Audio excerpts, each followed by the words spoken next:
આજે વાત કરીશું આપણે Delphi research method. Delphi research method એ સંશોધનમાં ખૂબ જ ઉપયોગી છે. એના વિશે ખૂબ ઓછા લોકો જાણતા હોય છે, કારણ કે એ વપરાશમાં બહુ ઓછી આવતી હોય એવું લોકોને, અથવા તો સંશોધકોને, અથવા તો જે પીએચડી એમફિલ કરતા હોય એવા લોકોને લાગતું હોય છે. હકીકતમાં એવું નથી. મિત્રો, ડેલ્ફીના ઉદ્ભવ વિશે થોડી ટૂંકી વાત કરીશું આપણે. ડેલ્ફી નામે પ્રાચીન ઓરેકલ ઓફ ડેલ્ફી ઉપરથી આ ડેલ્ફી શબ્દ આવ્યો છે, જ્યાં ભવિષ્યવાણી માટે લોકો સલાહ લેવા માટે જતા હતા. આ પદ્ધતિમાં વિષય વિશે નિષ્ણાતોના અભિપ્રાયો વિવિધ તબક્કાઓમાંથી પસાર થઈને લેવામાં આવે છે, અને છેલ્લે દરેક નિષ્ણાતોની સર્વસંમતિ મળે ત્યારે આ પ્રશ્નાવલીનો જે તબક્કા છે એ પૂરા થાય છે. મિત્રો, હવે આપણે વાત કરીશું એના તબક્કાઓ વિશે. તો પહેલો તબક્કો છે સમસ્યાની પસંદગી કરવી. ડેલ્ફીનો પહેલો તબક્કો અથવા તો સોપાન જેને કહીએ આપણે, તો સમસ્યાની. મિત્રો, સમસ્યા આપણે જાણીએ જ છે. તમે સર્વે મેથડમાં, ઐતિહાસિક મેથડમાં, એક્સપેરિમેન્ટલ, કોઈ પણ સાયન્ટિફિક મેથડ હોય, કેસ સ્ટડી હોય, આ બધા જ પ્રકારની જે મેથડ છે એમાં સમસ્યા તો હોવી જ જોઈએ. સમસ્યા વગર સંશોધન કેવી રીતે કરી શકીએ? એટલે પહેલા તો સમસ્યા શું છે એ સમસ્યા વિશે આપણે એના તબક્કાવાર પસંદગી કરીશું, અને એ સમસ્યાની પસંદગી કર્યા પછી નિષ્ણાતોની પસંદગી કરીશું. જે સમસ્યા છે એના વિશે જાણકાર જે વિદ્વાનો, નિષ્ણાતો, એક્સપર્ટ છે, એવા એક્સપર્ટની પસંદગી કરીશું. આ એક્સપર્ટની પસંદગી 10 થી 30 જણની આપણે કરીશું. આ ખાસ ધ્યાન રાખવાનું છે.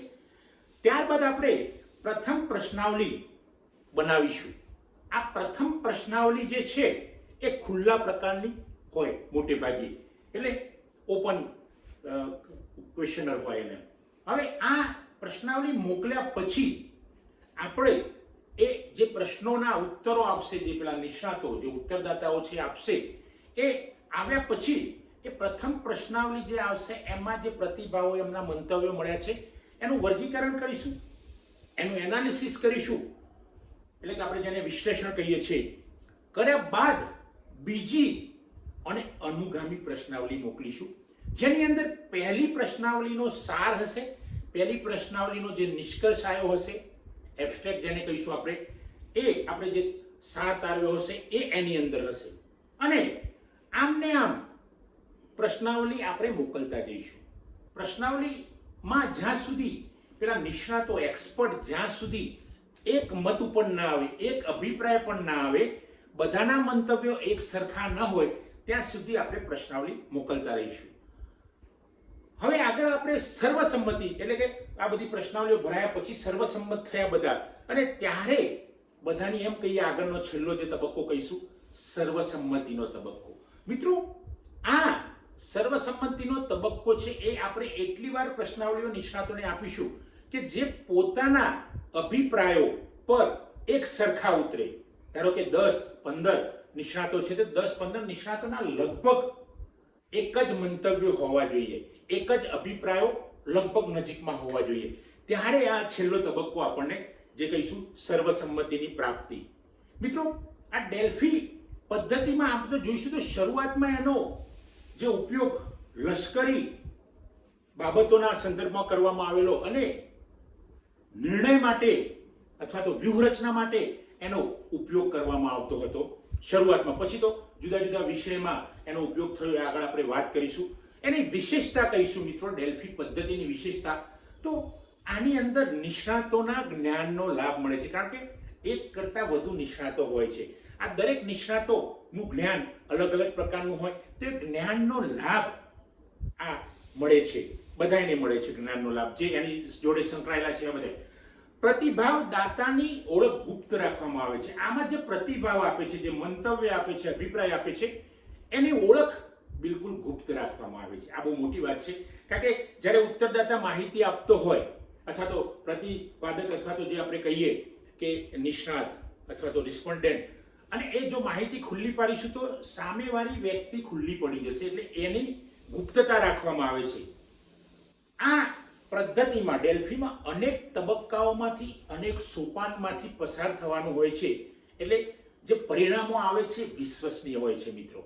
કારણ કે પરિણામ મેળવવા માટે, ફાઇન્ડિંગ્સ મેળવવા માટે, આપણે તારણો મેળવવા માટે તો આપણે ડેલ્ફી પદ્ધતિનો અથવા તો કોઈ પણ રિસર્ચ મેથડનો ઉપયોગ કરીએ છીએ. એટલે એ જે અનેક તબક્કાઓમાંથી પસાર થવાય છે આ મેથડમાં, આ રિસર્ચ મેથડમાં, એટલે એના પરિણામો વિશ્વસનીય હોય છે અને ભવિષ્યલક્ષી અનુમાન સરસ રીતે કરી જાય. ભવિષ્યમાં શું થશે અથવા તો ભવિષ્યમાં આવું થશે એવા અનુમાનો આ પદ્ધતિ ડેલ્ફી દ્વારા કરવામાં આવે છે મિત્રો. આના ઉપયોગના ક્ષેત્રો આપણે જોઈશું તો શિક્ષણ સંશોધન, શિક્ષણના સંદર્ભમાં જે સંશોધન કરવાનું હોય એ, ગ્રંથાલય અને માહિતી વિજ્ઞાન વિષયમાં પણ આ ડેલ્ફી પદ્ધતિનો ઉપયોગ થાય છે. આરોગ્ય વિજ્ઞાન, સ્વાસ્થ્ય વિજ્ઞાન આપણે જેને કહીશું એ, વ્યવસ્થાપન, મેનેજમેન્ટ, આવા વિષય, તેમજ નીતિ નિર્માણ જેવા વિષયોમાં પણ આ પદ્ધતિનો સરસ રીતે ઉપયોગ કરવામાં આવે છે. મિત્રો, આ પદ્ધતિનો જો તમે અભ્યાસ કરશો તો તમે કંઈક ગહનતાથી સંશોધન કરવા માંગતા હશો, અથવા તો તમે કોઈ એક બાબત પર સચોટ રીતે પહોંચવા માંગતા હશો, અથવા તો નિષ્ણાતોનો લાભ લેવા માંગતા હશો, તો આ નિષ્ણાતોનો લાભ જરૂર મળશે. અને તમારું જે પરિણામ, તમારા જે ફાઇન્ડિંગ્સ છે, તમે જે મેળવવા માંગો છો, તમે જે સંશોધનનો સાર મેળવવા માંગો છો, અને ભવિષ્યમાં આવનાર પેઢીને આ સંશોધન કેવી રીતે ઉપયોગી થશે એ માટે પણ આ પદ્ધતિ ખૂબ સરસ છે. આ પદ્ધતિ વિશે આપ આ વિડીયો જુઓ મિત્રો, અને આ વિડીયો આપને સારો લાગશે એવું મને લાગે છે, કારણ કે આ સંશોધનનો ખૂબ અગત્યનો ભાગ છે. આ ડેલ્ફી પદ્ધતિ મારા પુસ્તકમાં પણ છે, સંશોધન અને ગ્રંથાલય એવું મારું પુસ્તક છે, એની અંદર પણ સરસ રજૂઆત કરી છે મિત્રો. તો આપ એ પુસ્તક પણ વાંચી શકો છો. અને આ પદ્ધતિ આપ સૌને સારી લાગી હોય તો સંશોધકો માટે, પીએચડી માટેના જે અભ્યાસ કરતા વિદ્યાર્થીઓ માટે, રિસર્ચર બીજા કોઈ હોય, અથવા તો કોઈ અધ્યાપક હોય, કોઈ સ્ટુડન્ટ હોય, એને ઉપયોગ થાય માટે મિત્રો આપ એનો પ્રચાર પ્રસાર કરો. આ વિડીયો લાઈક કરો, શેર કરો, કમેન્ટ કરો, અને જો મારી ચેનલ સબસ્ક્રાઇબ ન કરી હોય તો સબસ્ક્રાઇબ કરો. થેન્ક યુ દોસ્તો.